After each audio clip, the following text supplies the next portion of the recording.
c'est changement de sujet. On passe de l'instabilité de l'épaule à la traumatologie. Je trouvais ça intéressant de vous faire un petit relive sur l'ostéosynthèse de clavicule, notamment pour justifier un petit peu les suites opératoires de ce type d'intervention. Il faut savoir que ce sont des fractures fréquentes. La fracture du tiers moyen de la clavicule, ça concerne 70 à 80% des fractures de clavicule, qu'on voit beaucoup plus fréquemment que les fractures du tiers latéral, et du quart latéral, pardon, et encore plus souvent que du tiers médial. Et la question qu'on se pose, c'est quand est-ce qu'il faut les opérer, ces clavicules? Je pense que vous avez, dans votre expérience, vu des patients qui se faisaient opérer ou non pour des fractures qui avaient l'air plutôt similaires sur les radiographies. Et c'est vrai que c'est pas très protocolisé et les patients peuvent aller voir 10 chirurgiens différents et ils auront 10 réponses différentes. Donc là, je vais me baser sur une méta-analyse. L'intérêt du traitement chirurgical, si on doit le proposer, c'est d'éviter la pseudarthrose chez les patients, que la fracture elle consolide bien. Et puis j'en parlerai juste après aussi, proposer un retour aux activités sportives un petit peu plus précocement. Donc le taux a été longtemps sous-estimé de pseudarthrose. Il faut savoir que plus on avance en âge, et plus le taux de pseudarthrose augmente, et notamment pour les fractures déplacées et comminutives. Donc les fractures qui sont de 3 fragments ou plus. Donc vous voyez par exemple, chez les patients d'une quarantaine d'années, on peut avoir une pseudarthrose qui va jusqu'à 40% chez les filles, plutôt que chez les hommes pour les fractures déplacées et comminutives. Donc les critères chirurgicaux, si on devait simplifier ça, on va dire que ce sera un déplacement qui serait supérieur à 1 cm, un raccourcissement également supérieur à 1 cm, et puis une menace cutanée. C'est vrai que les fractures ouvertes de clavicule, c'est très rare. Dans le cas des sportifs de haut niveau, qu'on voit un peu plus régulièrement ici à la clinique du sport, donc les cyclistes et ceux qui font de la moto, et plus précisément de la motocross, que j'ai vu par exemple énormément cet été, on sait que le traitement chirurgical, il est de mise sur les fractures déplacées, parce qu'il permet un retour au sport au niveau antérieur qui est plus précoce que si on faisait un traitement orthopédique. Donc, petite base sur le principe chirurgical de l'ostéosynthèse de clavicule qui va permettre de justifier un petit peu les suites opératoires. Ce qu'on va faire d'abord, c'est faire une réduction du foyer de fracture et puis en fait procéder ensuite à ce qu'on appelle en orthopédie une fixation interne. Fixation parce qu'on va aller fixer la fracture pour qu'elle puisse consolider, et interne parce qu'on va faire une fixation interne qui sera à l'intérieur. On n'aura pas de fixateur externe qui va sortir de la clavicule. Et donc pour ça, actuellement, on utilise une plaque à vis verrouillée. Alors, quel est l'intérêt? Il est multiple. On aura un montage qui sera rigide et qui permettra de répartir les contraintes. Alors, ça parle peut-être pas à tout le monde, mais le fait d'avoir des vis verrouillées, qu'est-ce que ça veut dire? Ça veut dire que ces vis vont avoir un pas de vis au niveau de la tête de vis, et donc elles vont se verrouiller au niveau de la plaque. Et donc si vous voulez, les contraintes vont passer par toutes les vis et par la plaque. Et donc comment on va faire ça?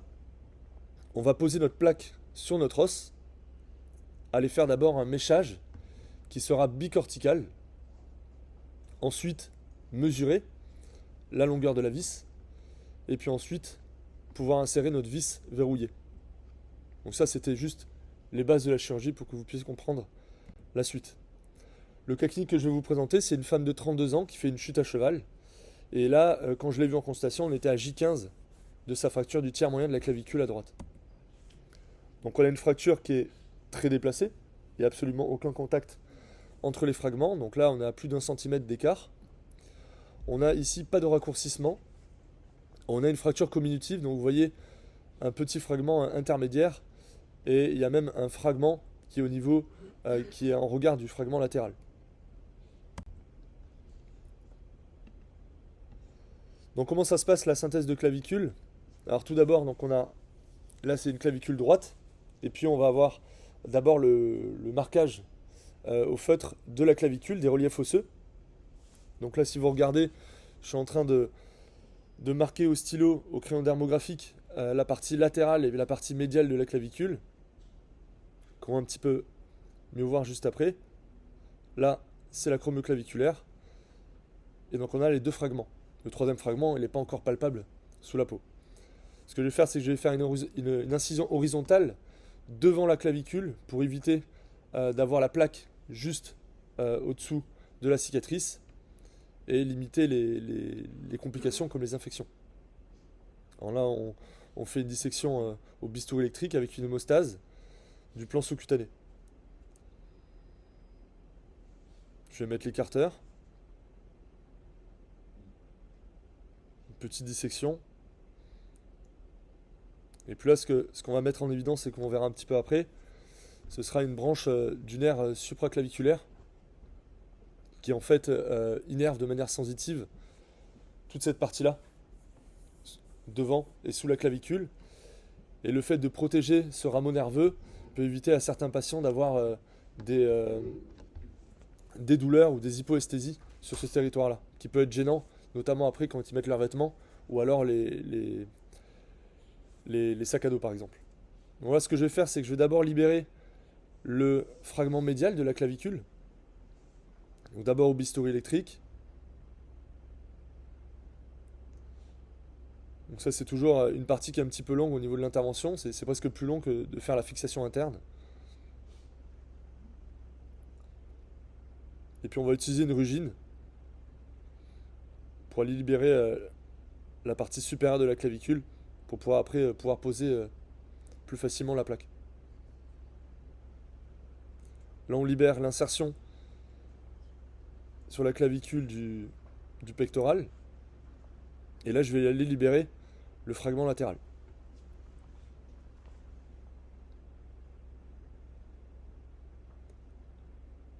Là, encore une fois, on libère l'insertion du pectoral sur le fragment latéral et la partie du deltoïde antérieur.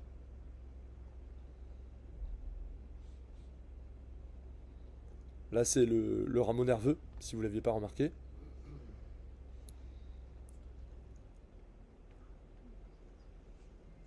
Et là, on va aller libérer le foyer de fracture.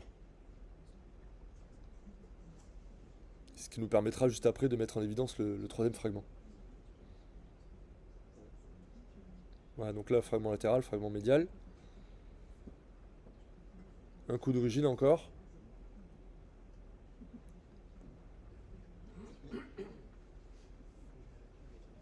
Et là, je vais utiliser des daviers pour pouvoir mobiliser les deux fragments.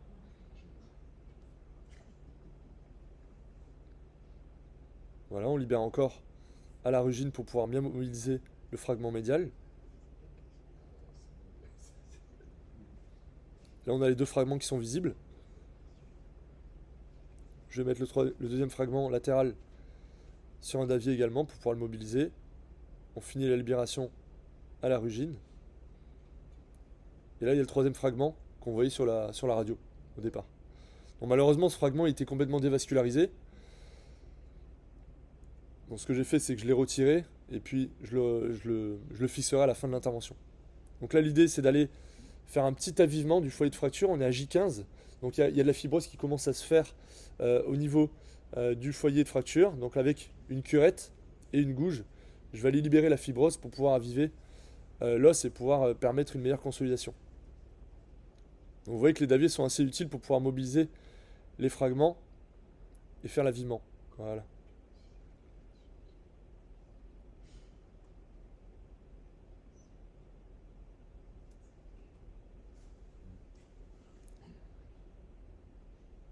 Une fois qu'on a fait ça, l'idée ce sera de réduire les deux fragments principaux.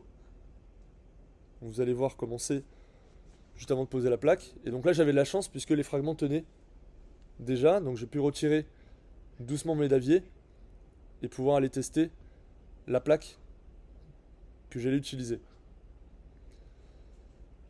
Donc là, pour faire simple, il faut savoir que de chaque côté du foyer de fracture, de part et d'autre, il faut avoir 3 vis d'un côté et 3 vis de l'autre pour avoir une synthèse qui soit stable et assez costaud. Donc là, j'applique la plaque sur la partie supérieure de la clavicule. Pour permettre une meilleure application, je mets les daviers entre l'os et la plaque. Et si vous voyez bien là, sur les deux trous blancs qui sont juste au milieu, on est au niveau du foyer de fracture. Et sur cette partie-là, on ne mettra pas de vis. Donc là, la première phase, c'est d'aller mécher dans le trou pour pouvoir faire un passage pour la vis.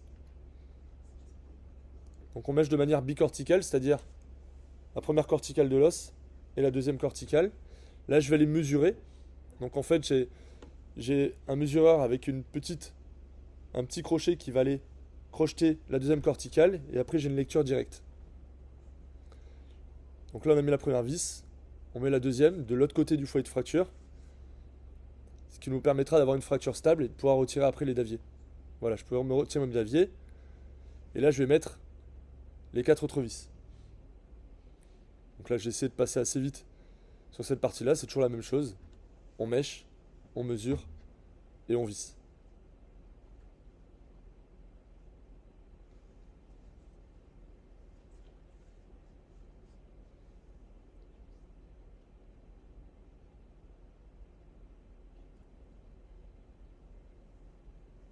On mesure et on visse.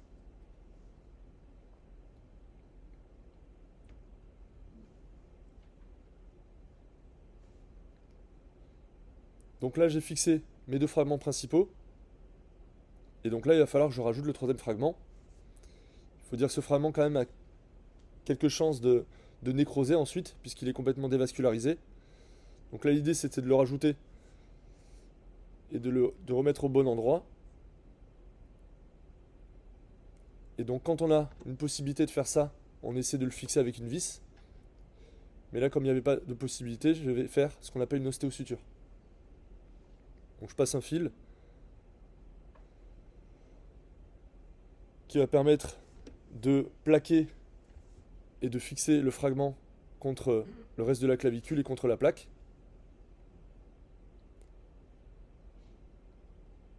Donc je fais plusieurs passages, et puis je vais aller le nouer.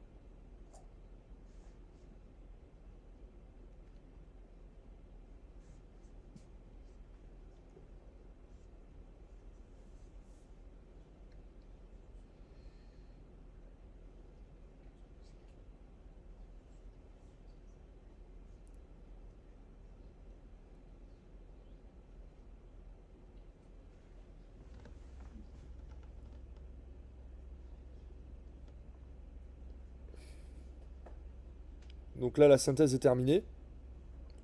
On a fixé notre clavicule. Ça tient bien. Et là, on va pouvoir faire la fermeture. Donc plan par plan, on va d'abord fermer le plan musculaire pour pouvoir recouvrir la plaque de clavicule et la clavicule. Ensuite, on fera le plan sous-cutané et puis le plan cutané. On va passer relativement rapidement.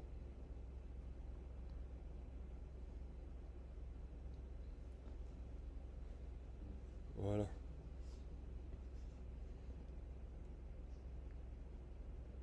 Donc le but de vous montrer cette vidéo, c'était pour vous justifier ensuite les suites opératoires. Donc là, vous avez la radio post-opératoire, on a une fracture qui est bien réduite, le troisième fragment, qui est juste ici, avec les 3 vis de part et d'autre qui sont bicorticales, ce qui va donner une excellente tenue au niveau de l'os.